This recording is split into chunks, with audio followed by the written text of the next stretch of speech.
Steve Cohen and his family are like the greatest people. Cohen's a good people. The way I know him and his family, they're like fucking next level, unbelievable people. You're like, dude, you own the Mets? Yeah. Like, holy shit, you're like a regular guy. So I do this gig. I didn't know it was for Steve Cohen until about a couple hours before, or maybe like a day before. No, it's for Steve Cohen. And they tell me, they say, listen, you cannot say that you're performing for Steve Cohen nothing about Steve Cohen. This is on the low. It's his if you don't know, Steve Cohen is billionaire. The show Billions is based off of him. He owns the Mets. He's a hedge fund shark. Right. So you cannot, under any circumstances, say that you're opening, doing a birthday party for Steve Cohen. It's his birthday, doing comedy at his birthday party. So I thought that was because they don't want paparazzi to show up or it was COVID, whatever. But I thought once the gig is over, I could say whatever the fuck I want about Steve Cohen. Yeah. But I was wrong. So I go in there, and it's a terrifying room. It's a table in a restaurant. Upstairs, outside. So now I'm dealing with New York City traffic, outdoors, full daylight. It's like 6 o'clock in the summer, so not good, nothing good. Then it's 10 guys. It's not his wife and family. It's literally his birthday gift from his wife was go have a night with the guys. And it's not just guys. So big money there. I mean, everybody Steve Cohen probably is still the richest, I would imagine. But I mean, they're all multi-millionaires, billionaires, big money. But 10 guys. So you gotta understand, if you're think about you're a multi-billionaire with 10 guys, you either, if it's going to be comedy, it needs to be Jerry Seinfeld or just strippers. Just get prostitutes in here. Right. Let's fucking do the be billionaire serious. Stuff. Let's get toots and cocaine. Yeah. I mean, we're billionaires. The last thing I want to see is a 37-year-old comedian I've never heard of that my son kind of thinks is funny because he's also in the closet. So it's like, I don't need that. I don't need this asshole coming up here. No microphone, no introduction. The guy who introduced me, I think his name was Ned or Ted. He was like, works for Steve Cohen. He goes, hey, we got a surprise, Mr. Cohen. Mr. Cohen's, the food had just come out, which I told him 100 times. Let them eat the food, get the drinks, even have dessert, then I'll go on. They bring me out during the first course. No drinks, no dessert, nothing. It's just me and, thousands of dollars worth of beautiful meats and food and all that. The food gets served. Like, hey, we have a surprise. We thought it'd be funny to have some comedy. I swear to God, he goes, here's Chris Delapo. That's what he said. My last name was Delapo. It's Distefano. He goes, here's Chris Delapo. It's not even close. I know, Delapo. I was like, what is Delapo? Like, so I go up. Now there's no microphone, nothing. It's a table like this, if you'd imagine, and I'm standing at the edge of it. So all you guys are looking at me. Steve Cohen is sitting this way. So now he has to put his food down and turn around. And I go, hey, my name's Chris Distefano, not Chris Delapo. Like, I'm a comedian. I'm going to be doing some time. I was like, I just tried to joke around. I was like, I told them that needs to be dark out and, go after dessert or whatever I said. I was like, but obviously that didn't happen. So whatever. And then Steve Cohen, I think I did one joke that but I genuinely don't remember. I would have no problem telling it, but I forgot what I said, but it was like, Steve Cohen turns around. He goes, how long did they tell you to do? I said, about 30 minutes. He goes, I'll pay you double if you do 10. I was like, wow. Like, just like that. He goes, I'll pay you double if you do 10. He goes, but in those 10 minutes, you have to make me laugh. I said, fine. Yeah. So then I said, you know what? Forget the set.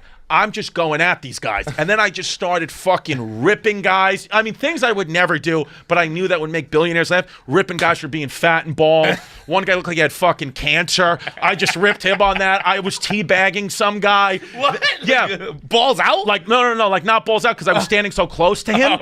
Because so I was just fucking, my nuts were on your shoulders. Like, I know you like it, Like, shit like that. Like, just kind of almost borderline hack. Because I was like, I just got to make Steve Cohen laugh. And then I started to giggle. And then I was like, oh. And then the biggest laugh of the night, though, was I said to Tommy Mottola, I said, oh, look at you, Mr. Mottola. I used to love Mariah Carey when I was a kid. Ex-wife. Yeah, and he goes, I bet you used to love cock as a kid too. And I was like, I still do. Like big laugh, whatever. Then they got crab cakes came out, and it was an accident, but it didn't look like an accident. Somebody was eating crab cakes and it was an accident? Well, I mean, I felt it probably. Listen, in hindsight, after speaking to them, they said it was, but I don't really think it was. I was fucking in the middle of a joke, and I just got a fucking crab cake right to the chest, and I was like, "Oh my god, bro! No one accidentally hit someone in the chest with a crab. Right in the numbers, Chris. I know. Right in the fucking numbers. I know. And then I was like, "Slippery little suckers," like Julia Roberts from Pretty Woman, just fucking. And then I mean, bombing. Steve Cohen. And by the way, during the middle of the set, again, the smallest distraction, ruins the set. Steve Cohen, the owner of the Mets, had the Mets game on during the show, and they were getting fucking blasted by the Rockies, and he was yelling at the team, bring in the relievers, like that, just screaming at the TV, and as I'm trying to back, I was on the subway. Just a fucking loser. But true to his word, gave me the more money, gave me the restaurant we did, Stresky's Platoon, great steakhouse in the city, gave me like free meals, said come in anytime. I obviously, my standards, I was like, I will say this. I was proud of myself for, not even proud of myself. I know that like I'm a quote unquote professional comedian because it's like that was like level 10, like when you put the hard on a video game, like that's what that was. It's like that you have to have real experience to even get through that because it was insane. So the fact that I even got to the finish line, I'm like, okay. If you can do that, you can do anything. I feel like if I can do that, I can do anything. So then I go on my Hey Babe podcast with Sal Volcano the next day and tell the story and really fucking tell it. Names, this, that. All of a sudden, I wake up. I was in it, and then I had to go to LA the next day. I get 10, maybe 20 missed calls from my manager, like serious shit. And I'm like, spaghetti-o. So he's like, call me like that. He goes, take down Hey Babe. And I was like, what the fuck? I called my manager. I said, what happened? He goes, dude, you mentioned Steve Cohen and the party and all that stuff. Like, they want to like sue you. Like, this is a major. Who's like they? Here's what happens. I said to them, I said, what are you talking about? They said, Steve Cohen's people are like wildly upset. So then I go, oh my God, what to do?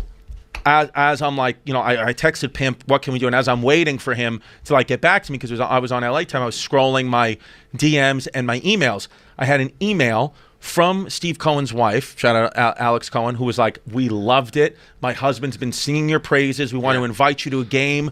You have a new fan in us. Oh my God, he loved it. He said you were great, blah, blah, blah, blah. Then Steve Cohen's son DMs me. Steve Cohen's daughter DMs me. All DM me, through the course of the night. That day before, we're like, we loved it. Our dad loves you. Like, please, like, where can we see more of you? Blah, blah, blah. So I just screenshot all that and send that to my manager. I'm like, what are you talking about? Yeah. It was like his people and lawyers who don't know. So once I sent that, they're like, okay, no problem. We're good. Because I was like, the head guy has said it's all fine. And then it's become like a thing. We went to the games. I threw out the first pitch at the Mets game. Dude,